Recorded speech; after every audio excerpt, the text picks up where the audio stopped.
Os alunos foram para casa, as alunas, e falavam assim, os nossos pais estão com medo pela gente. Professora, enfim, a gente tá em Rondônia, né? Vocês estão executando os trabalhos de vocês para poder fazer a formação desses profissionais, né? E eu queria que você falasse um pouquinho sobre a realidade que os alunos, né, da UNIR enfrentam no dia a dia para conseguir adquirir essa formação. Sim. Aí você pode falar, né, nas casualidades que vocês têm, né, inclusive questões de segurança, que vocês tiveram um acontecimento recente aí, não muito agradável, né, de passagem nada agradável, né, que é até, sabe assim, ultrajante, né, ultrajante. Sim. Você tá no local, fazendo o seu trabalho ali, e quando você menos espera, aconteceu Não, então eu queria que você falasse, né, como é que é a realidade das pessoas que estão estudando arqueologia aqui. Pois é. O curso de arqueologia da UNIR, ele é um curso famoso a nível nacional, porque a gente sempre conseguiu dar as disciplinas de campo, as práticas. Diferente de outros estados e outros cursos que às vezes não conseguem. Mas a gente consegue porque a gente acha que é extremamente importante, né? Porque a nossa formação teve, a gente acha que é extremamente importante eles ter a prática. Ao mesmo tempo, a gente não tem estrutura, né? A gente tem uma estrutura de um prédio novo, que foi criado pelas usinas, que é importante para a gente, para guardar as coleções, para analisar material. Mas, por exemplo, a gente não tem um ônibus, a gente não tem um espaço para guardar Marco material. Rocha. A gente não tem. E aí, assim, a gente tem o da universidade. Só que o da universidade, a gente concorre, né, com toda a universidade que precisa dele. Vou te propor um negócio. Semana passada esteve aqui comigo, muito importante, eu vou criar essa conexão, né? Ao final, não sei se você conhece, a Secretaria Municipal de Turismo. Não conheço. Quando terminar o podcast, eu vou ver se... Eu vou até... Daqui a pouco eu vou mandar mensagem para ela, não vou ligar agora, porque não sei, mas quando acabar o podcast, eu vou ligar para ela e vou fazer essa conexão entre vocês duas, porque ela é uma pessoa que é visionária com relação a isso, e isso daí, a princípio, né, pode ser até colocado, né, numa escala de turismo, para as pessoas conhecerem. Com certeza. Entendeu? Então, tipo assim, né, eu vou criar essa conexão, assim, porque a gente tá ao vivo, eu não vou ligar para ela agora, porque senão a gente vai perder tempo na live aqui, mas eu vou fazer essa conexão entre vocês duas, que eu acho que pode dar samba aí, entendeu? Que é muito importante, né? Até pra gente poder, se a gente cria essa situação da população saber mais sobre o trabalho de vocês, até valoriza um pouco mais, gera mais segurança. É importante. Tá? Porque você imagina que aí, assim, o nosso problema maior é o campo no sentido dessa estrutura, né? Você imagina que para a gente poder ir para campo, uma comunidade no interior, a gente vai ter que ficar lá acampado, a gente não tem como voltar. Então, para a gente ficar acampado, a gente tem toda a estrutura de barraca, né, de alimentação, enfim, toda essa estrutura para você ficar acampado no lugar. E a gente tem pouco, né?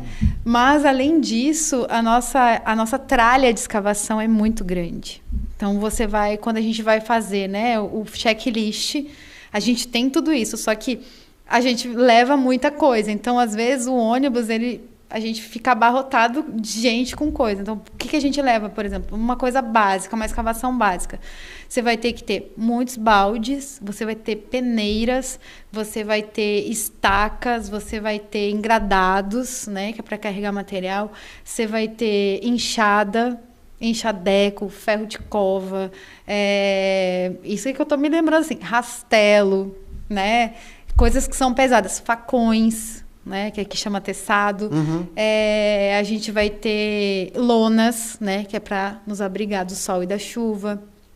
Sem contar nas colheres de arqueólogo, que são várias, colheres, pincéis, toda uma outra estrutura que é mais ligada, que a gente chama de secretaria, que é o material que a gente vai fazer o registro, né? Então, são vários papéis, caneta, borracha, lápis. A gente não usa muita caneta, porque se chove, a gente perde informação. Então, a gente usa sempre lápis, né, para fazer a anotação.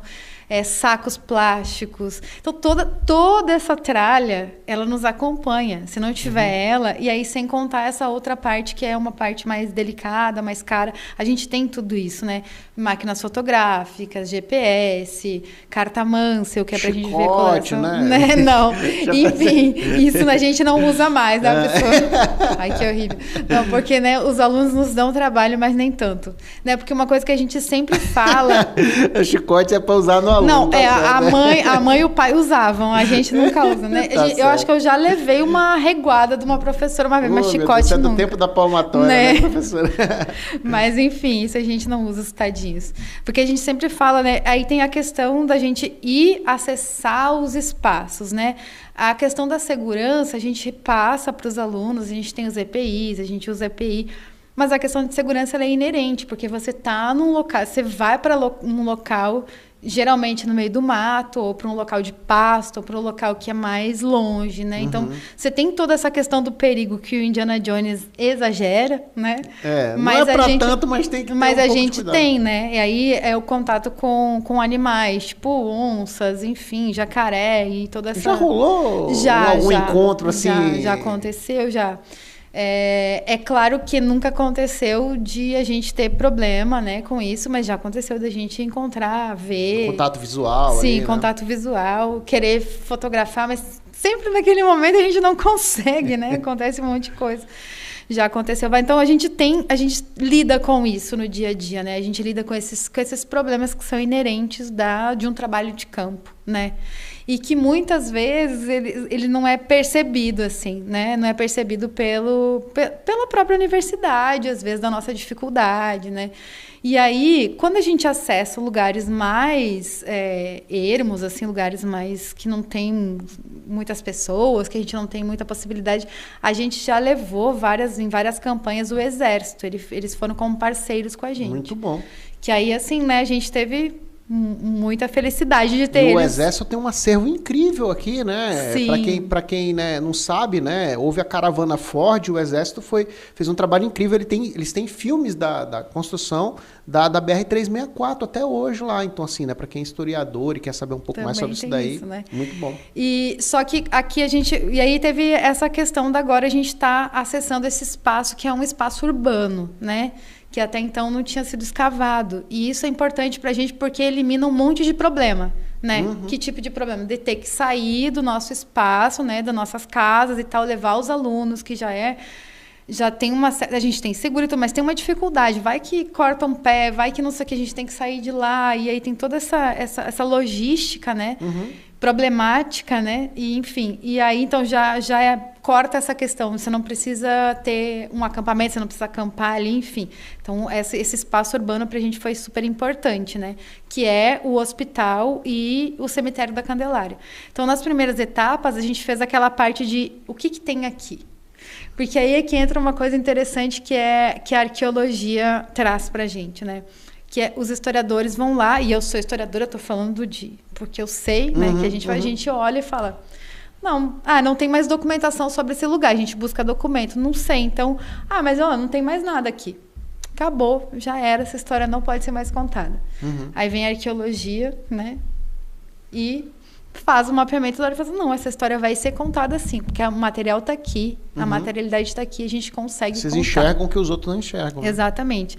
E aí a gente evidenciou, né, essas áreas, a gente priorizou uma área específica para escavar, que no hospital foi a casa dos operários, e aí depois a gente fez toda uma análise de conjuntura para ver se a gente continuava ou não. Vamos continuar, mas é um trabalho muito minucioso, que vai levar muitos anos e muitos anos. E aí a gente partiu nessa etapa de campo para perceber a ocupação indígena. Porque isso que é legal, a gente consegue ter ocupação desde antes até a ocupação que a gente chama de ocupação colonial ou pós-colonial, né? E aí a gente foi para a área indígena. Então a gente estava num lugar lá perto do cemitério, mas mais dentro da mata. E tinha solicitado a ronda policial, porque a gente sabe que essa é uma área de conflito, é uma área pesada, né? Só que, claro, a ronda policial ela vai fazer o trabalho dela, vai dar uma ronda, né? Ela não vai ficar parada ali, né? Exatamente. Enfim, e aí a gente teve esse problema da gente estar trabalhando e sofrer um assalto, né? Estávamos em 18 pessoas, 2 professoras e 16 alunos, e 5 homens armados, né? Acabaram levando nossos celulares. Nossa, que ridículo isso aí. Levaram nossas coisas pessoais, né? Anéis, brincos e tal, óculos, bota. E, assim, a pior coisa mesmo é a questão de você estar... naquele momento, mas eu pensei, cara, eu estou fazendo ciência no Brasil, já é uma coisa difícil. que você não tem, você tem que contar com um investimento que você não tem. Você... Né? Eu não duvido de fato, de verdade, né? Porque... assim, para tá nessa profissão tem que ser apaixonado. Sim, com certeza. Se você não usa seus próprios recursos, muitas vezes, para poder fazer o trabalho acontecer, né? Exato. E aí você sofre isso, né? Você sofre... E aí o medo de você voltar para essa área, o medo de você... A gente vai continuar, né? Que todo mundo saiba que a gente vai continuar. Mas, assim, o medo de você... O medo dos alunos. Os alunos foram para casa, as alunas, e falavam assim... Os nossos pais estão com medo pela gente. Aonde que a gente vai? A gente vai sofrer de novo isso? Na nossa profissão, a gente vai passar por isso. Então, assim, não é uma questão que vai além de você enquanto profissional. E aí, assim, eu me senti humilhada enquanto cientista. Não, de fato. Me senti humilhada enquanto pessoa, obviamente, né?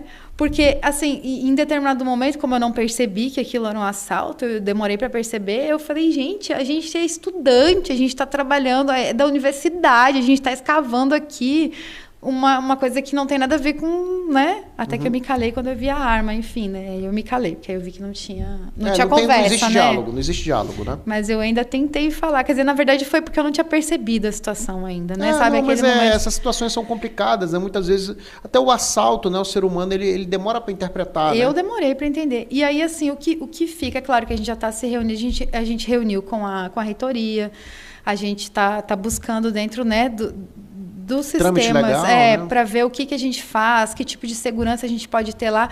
Mas também a gente conversou com o Alex essa semana, né? O Alex Paletó também, que falou pra gente que vai tentar também ajudar, porque a gente precisa... Essa é uma área, além de ser uma área histórica, ela é uma área que deveria ser uma área turística.